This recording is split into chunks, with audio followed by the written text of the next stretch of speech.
Hey again, Salem. It's William Legault from Salem Digest here once again with a candidate interview for the November general elections.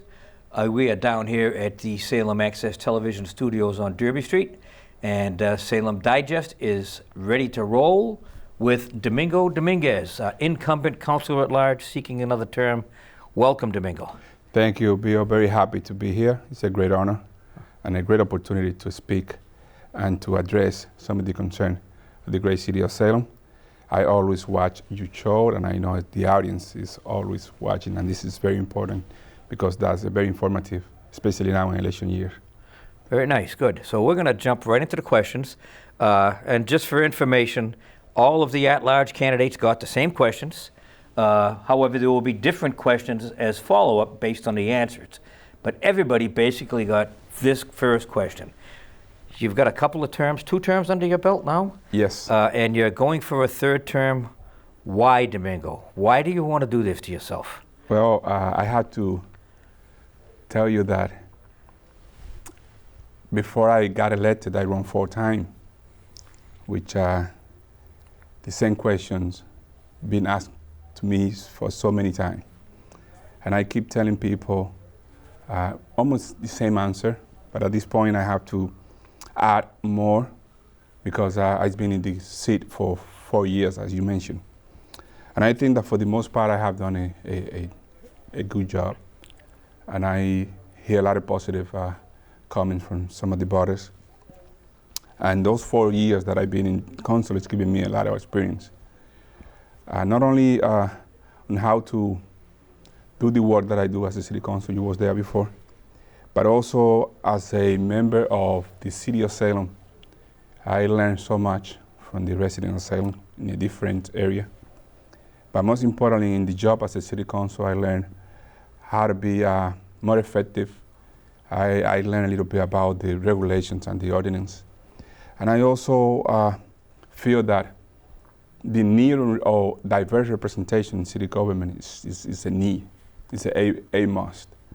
So my intention to continue to run is all about that, what I say, but also I love the city of Salem.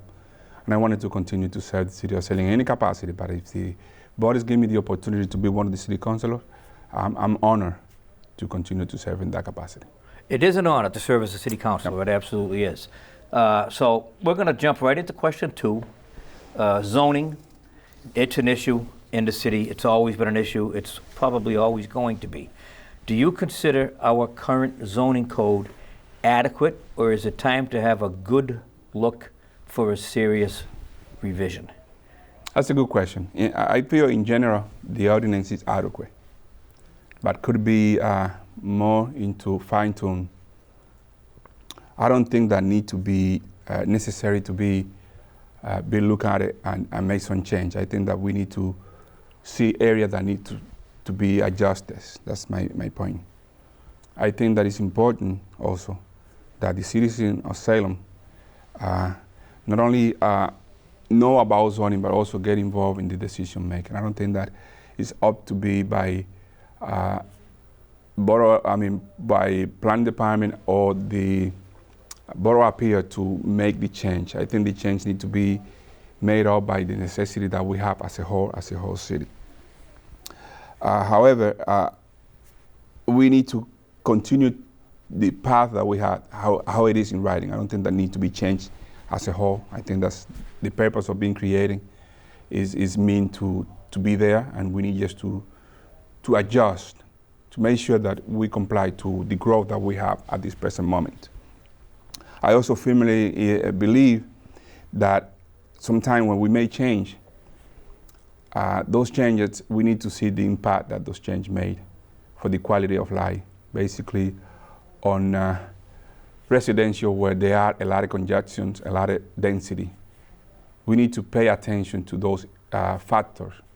Those factors are the ones that create a lot of socio-economic issues, not only in the city of Salem, but anywhere you go, because if you don't take into consideration those changes, the impact or the consequence will be harder and harder, and we can see the implication on the more vulnerable one, Just to mention one case, I think the Point neighborhood, the Point neighborhood is a very dense area. If we change that area, that zoning, and continue to build more into that small area, we're going to see some consequence. So my answer to you is that no need to be modified, it need to be adjusted, need to be careful plan, and the decision need to be more smart, I think. Alrighty, so let's stick with zoning, Yeah. and we're going to bring up a couple of specific zoning issues that the city is either looking at right now or is going to be looking at. Yeah. Let's start with Bridge Street Neck. Yeah. There's a conversation going on right now about the zoning on Bridge Street Neck, and it's basically a jigsaw puzzle, a hodgepodge of different zoning types all along this 1/2 mile, 3/4 of a mile stretch of Bridge Street. In reality, that probably goes more of a mile down into Lower Bridge. Do you think the Bridge Street zoning is fine the way it is? Do we need to change it? And what kind of changes would you like to see? I think that for the most part it's fine, just like I mentioned in my previous comment. What I feel we need to continue to do is to hear more on the input of the residents. Okay, we know that the area need to be developed for some reason because we need housing. We need to have some type of housing. But my only concern is that sometimes the changes that we made do not really represent the consensus of the majority. It's only represent a consensus of a group that is already being formed, meaning by that maybe a powerful group that already have all of the tools on the toolbox to make that happen. And we are not taking into consideration the need of the residents, of the neighborhood, the character of the neighborhood. We need to maintain the character of the neighborhood. We need to maintain the quality of life. So I think in that specific area, I don't think that need to be changed. Alrighty, so let's take a short walk, about a 1/2 mile going to the south. We've got the Footprint property. Yeah. The power plant is done, it's up and running. Now they have those 40+ acres Yeah. looking at development. Now that's private property, but the city's going to get some say in there if any zoning changes come about, and that's going to be a long conversation, a long dialogue. What do you want to see? What would you prefer to see on those 40 acres at the power plant site? I had to tell you that one thing is what I want, and one thing is what the resident of Salem wants. And doing my due diligence and go door to door and asking people what they think about it, the most that I hear is that people do not want a congestion area. They don't want more traffic, more issue of parking. They don't want more deteriorate the quality of life. They want to see something that is workable for that area. And you know that area is very congested. There's only one way into the Willow. If you by any chance create a housing environment right there, it's going to be a disaster for the majority of the people that live there. So I also hear a lot of concern, and I hear a lot of good ideas about the creation of the energy, wind energy initiative that is being proposed, which I think make more sense than having housing over there. So just in simply, my vision to see is I want to see that the voices of the residents is being heard in any given point. And in that particular one, I think that people are speaking about it. And the people in that area, at the Willows and I guess that would be Lower Derby Street, Yeah. they've had a lot of problems with noise over the last few years, a lot of construction, and now they have to deal with the sounds that the power plants produce. Has anybody given any thought, have you given any thought to what kind of noises would come with a wind manufacturing facility there? Research has been made on that area, and I think for the most part, when they build those type of project, they take into consideration all of those factors. I feel that, I don't know if in California or some other state that it's been built, Rhode Island, been built once, and there is no complaint on that regard. Now, we need to make sure that that does not happen here in Salem, because I'm not in favor of any discomfort for any of the residents on that area. So we need to sit down and maybe work into all of the possibility that will happen for that area specifically. All right, so now we're gonna move again. Yeah. We're gonna come a little to the east this time, Shetland. Yeah. That company that just bought that spent a lot of money, and they have things that they want to do, and they have things that they can do by right, Yeah. and things that they're going to have to go to negotiate to do. Going to have to go through the process one way or the other. What do you see? What is it you'd like to see develop at Shetland? Well, once again, Bill, and I want to repeat myself. I would like to see is one thing. What I wanted people to see, that's another thing. Basically, I think that, as I mentioned at the beginning, the Point neighborhood is a very dense community. Anything that's happened in that area had to take that into consideration. Happened that I participate in some of the meetings that the new owners had, and their proposal was well presented, but I do not have a lot of base on how they're going to alleviate a situation that we already have in that neighborhood. It got by surprise to so many, including this administration and so many others, that they have a plan to build at least 1,500 units in that space, which is big, this space, but it's close to a neighborhood that if we don't be very careful, we're creating an issue there. I don't think that's feasible in that area. The space is not for that type of develop. But on the other hand, if we continue to allow private sector or any other sector allowed to develop the only industrial and commercial area that we have, we're going to be losing a lot of tax-based resources. We're seeing that one of the reasons why I think PBD and other cities and towns are balancing the increasing on taxes because they maintain those spaces intact. I think that we should maintain Shetland Park to be a commercial space and build more industry that can attract new high-paying jobs for one hand, and for the other hand, help us, the residential taxpayer, alleviate on taxes. So you'd rather see no housing there? No housing. Leave it as a commercial, industrial space? Yeah. But what kind of improvements? Let's just say they want to build up there. They want to bring in more jobs. Yeah. How big is too big there? When we're talking about industrial zoning, the regulations that allow to, that's the one that need to be permitted. I know that in some instances we hear a lot of people opposing the growth in height or density, and I think that is still in commercial. We need to have a space right there that makes sense for them, so they can profit and they can continue to stay here in Salem. So the height or the density that the law allows them to do, I think that's what we need to support.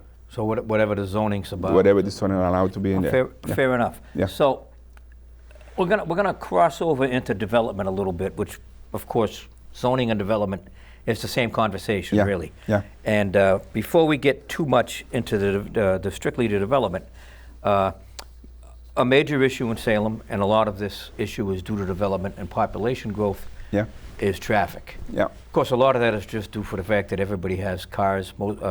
Families have multiple cars. There's just too many on the roads. Do you think that Salem's efforts over the last 5 or 6 years to address the traffic issues, we're trying out a lot of different things to see what works and what doesn't. Are you happy with the way the city has been attempting to deal with the traffic issues, or do you have other ideas? Can we do better? I feel that Salem have the intentions, and it's being showed in different areas. But I think that we are lack of input from different sectors. I don't know how the decisions are being made, but in most cases, what I hear is that we just wake up and we saw in front of my house a new traffic enforcement that do not comply to to what I am doing. And I know that sometimes you have to do what you have to do, but I think a little conversation with the residents will help a lot. Getting ideas from people from different avenues will help a lot too. I know that is a traffic expert working on the designs and so many things, but I think that no one knows them too much than any other one can contribute to the solution. So I think that we need to have a resident conversation in regard to traffic. We also need to copy and see what other cities and towns in the same size and in the size similar to us are doing effectively enough to work with this issue of traffic. Traffic is an issue that is not only exclusive to Salem. It's come with growth. It's come with the new time that we are living. It's come with technology. It's come with so many other things. But if you address it from different point, you will find a common ground solution. That's why I think we lack in here a little bit of conversation, hear more from the residents of Salem, so everybody can contribute a little bit for the solution. So you want to hear more from the residents, what the neighbors have to say. How does that apply perhaps to a more regional approach? When we deal with traffic issues on our major entrance corridors, Bridge Street, Lawrence Avenue, Highland Avenue, Boston Street, Lafayette Street, all main entrance corridors, they feed in from other communities and they feed out to those same communities. Should we be dealing with our traffic issues using a more regional approach, talking to Peabody, talking to Beverly? I agree on that. I think that needs to be addressed too, because like you say, we have people coming from other cities and towns through Salem that add to the congestion that we have in traffic here. So we need to look at it in that way. Has there been any movement in that direction to your knowledge over the last couple of years? I have no knowledge on that, and I think that's what I mean when we don't have enough communication in there so everybody knows exactly where we are and what is the next step to take. We haven't here, I myself haven't heard anything in that regard. So we got major repairs coming on Boston Street, major repairs eventually on Highland Avenue, and we've got a piece of Bridge Street between Flint and the North Street overpass that has yet to be completed to finish that Bridge Street renovation. Are we moving fast enough? What can we do with the state to move these along? I think that we move fast enough, but I think one thing that I've been noticed, and I hear a lot of people's comments, is that the timing of the constructions. We know that we approaching the most busy time of the year in Salem, Halloween season. So if I be part of this organizing on traffic, on those construction, I put a break, or I find a different way to find time to do this construction that do not be in the same time of this heavy season visiting session that we have in Salem, because that's add more for the issue. So right now, when we have one of the streets working for a day or so, that will congest other areas, so that's create a mess. So I think that we need to be very, very, very careful in the timing of the construction. That's my only concern.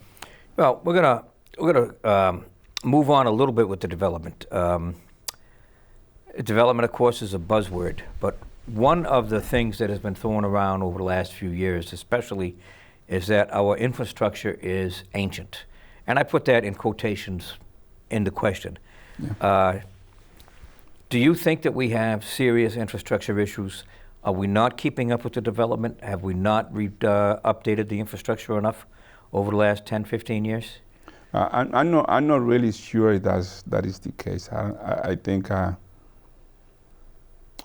we might have that the infrastructure is too old and maybe need to be addressed. What I know for sure is that any growth in housing, in any type of housing, will impact the infrastructure. So attention needs to be in place on that. I'm not really sure, like I said. I think that we need to understand that growth is not only built. Growth is also make sure that what you have is being maintained and adequate to the growth that you're going to build. If you're going to bring more housing where you bring more people in, you need to take into consideration how the water pressure is and other factors. So I think that we need to work hand by hand. We need to balance whatever we do. We need to make sure that we pay attention to. You touched on housing in that answer, and you touched on housing previously in the other question. So let's jump into the housing discussion just for a minute. There's a lot of talk about affordable housing, and a lot of that's tied into development, of course. Yeah. And included in that affordable housing is housing for seniors and housing for the disabled. Do you think that affordable housing, as currently defined and constituted, is it actually affordable for the people that need it? No, not in this case. I mean, lately the affordable housing component that we haven't seen we've seen in Salem do not really comply with the need of Salem. It's being addressed by other median income, just for say maybe Boston or any other area that can really afford.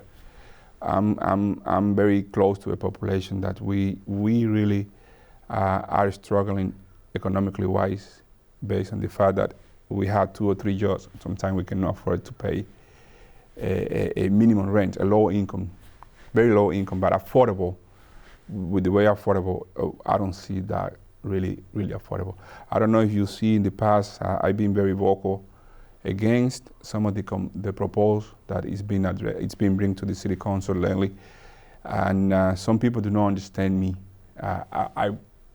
My concern is that I want to see it real affordable. I want to see things that really make sense for the people of Salem. So the costs are too high. They're not really affordable. Because it's too high. How do we fix that, though? I mean, you can't just fix that locally. Yeah, and I hear that in the other hand. How can you fix that? I think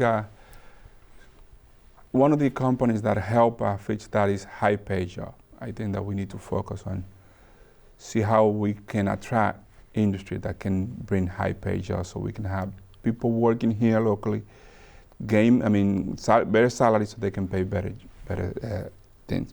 The other thing that we need to do is make sure that we negotiate more aggressively with the developer. I think that we've been so light. I think that we've been in one side only. I mean, everything they ask, we give it to them, but when it's about for us to ask, there is no say. So we need to make sure that they understand that we have a crisis and everybody had to sacrifice something. If you're going to make for profit $1, but you can make 75 cents, just as an example, why not? This is a time for everybody to sacrifice. Let's come out to the table and let's try to make it happen. All right, so we're going to hit all the subjects, zoning and development, right again in this follow-up question, because you can't talk about affordable housing without talking about the housing of the Salem Housing Authority. Yeah. And they haven't built anything in years. Yeah. And they're not going to build anything. It seems that the future, according to everybody that I've talked to that seems to know, is the public-private development. Now, there was a public-private development proposed down at Fort Lee, down at Lee Fort Terrace. Those have been there since the late 40s, early 50s, and they're in desperate need of something, of some love. There was a plan proposed that failed tremendously and got pulled out right away. What do you think what should that development look like? What should we build down there, and how big should it be? Because whatever we build there is going to serve as a model for Pioneer Terrace over at at Palmer's Cove, and we have 3 or 4 other of these smaller complexes all around town. What should we see down there? Yeah, the need of housing here is real. It's not a secret. We need to. And I keep when I got into conversation with people, I say, hey, we need to be open to let housing to be in place because we got a human need here. However, in some instances, when we see some type of proposal that are not clear enough, people panic in both sides. People think that the reason why that proposal is being in place in that specific space is because they want to build more luxury apartment and really give nothing for affordable house.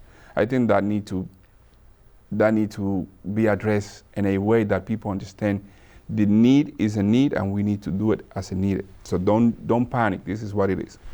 The high and the big of that development need to go according to the need that we have. And housing is a human need, and we had to address it, and we had to understand that not everybody going to be in the same way of living. We had to sacrifice something. Everybody had to sacrifice something. That's what I say about the developer. The developer needs to sacrifice something, but the residents also need to sacrifice something. The government had to sacrifice something. We all had to sacrifice something if we really wanted to solve the situation. Meaning by that we need to allow the zoning to create the housing there that at least give alleviation to some families that we need to. Because at this point, it is a big waiting list on housing, people waiting to be allocated in the places, people moving out. A lot of people that I know for a fact cannot afford to live here, and they have to go to someplace else. So we're losing some of the best, some of the most valuable resources that any city can have.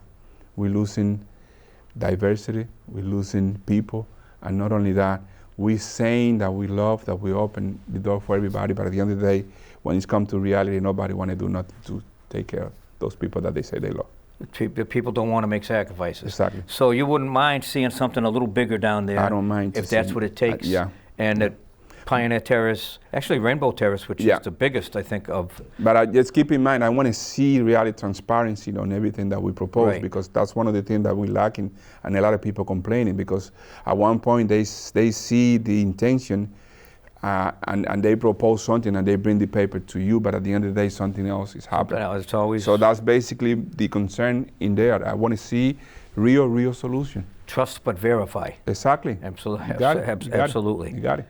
So as we move forward with these, again, the private-public developments just have to happen.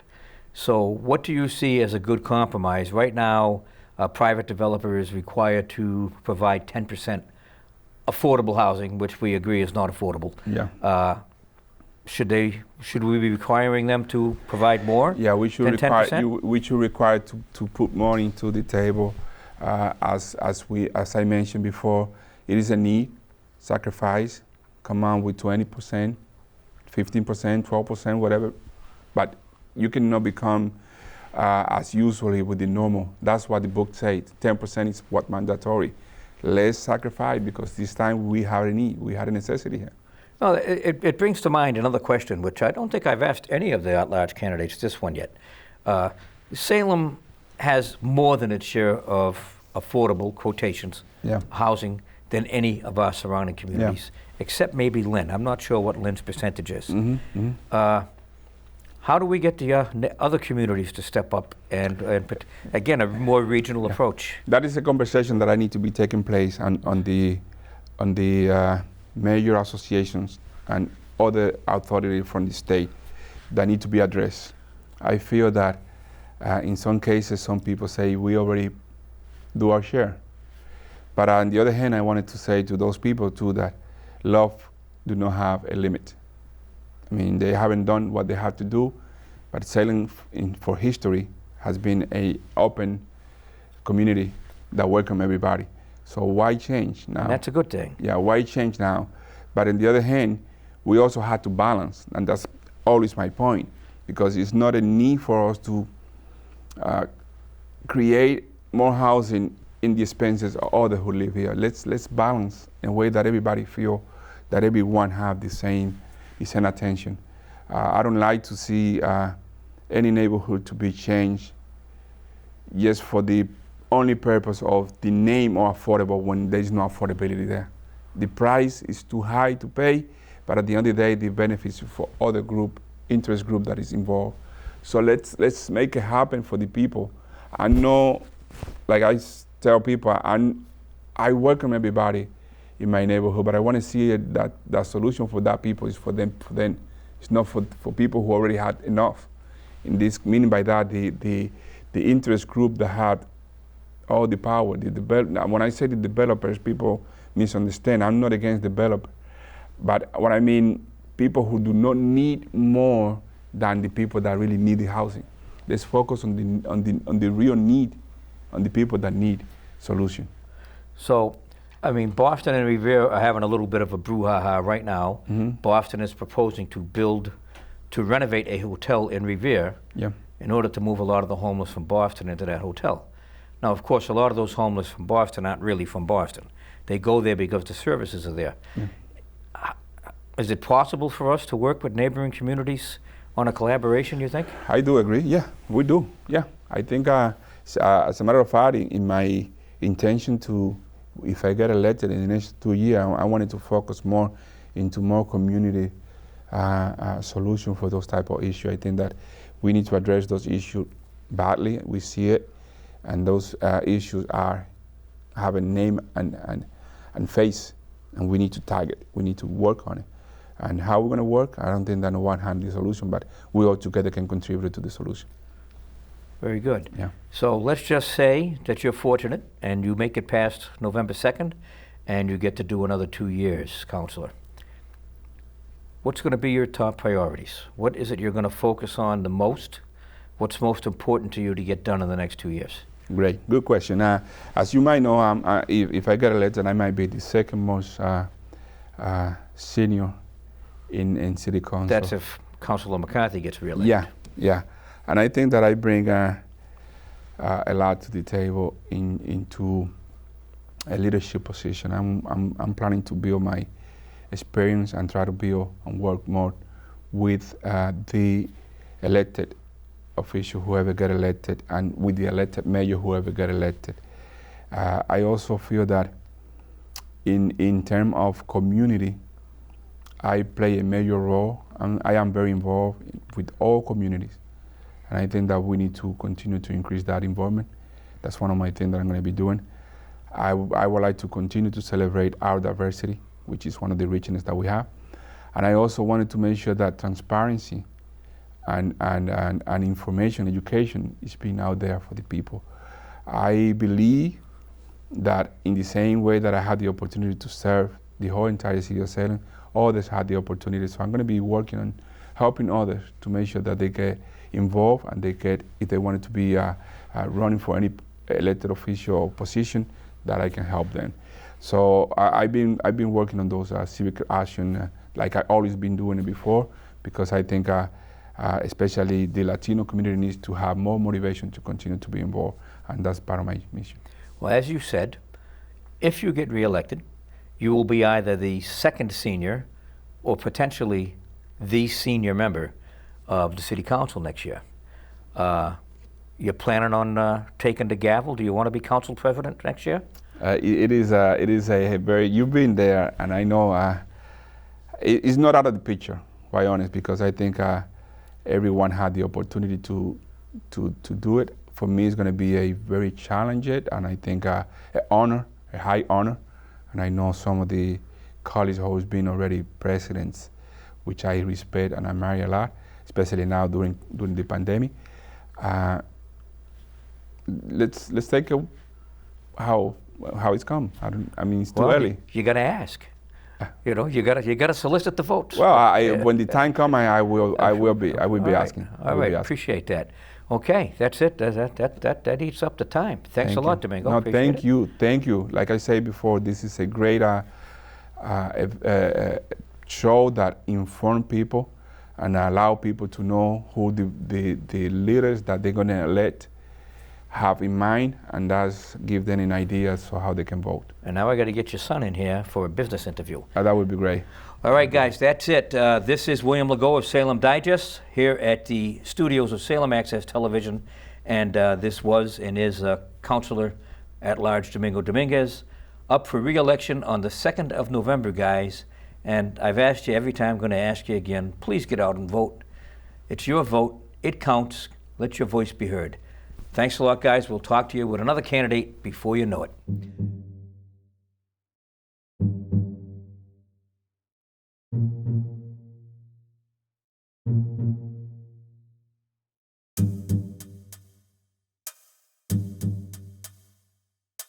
Thank you.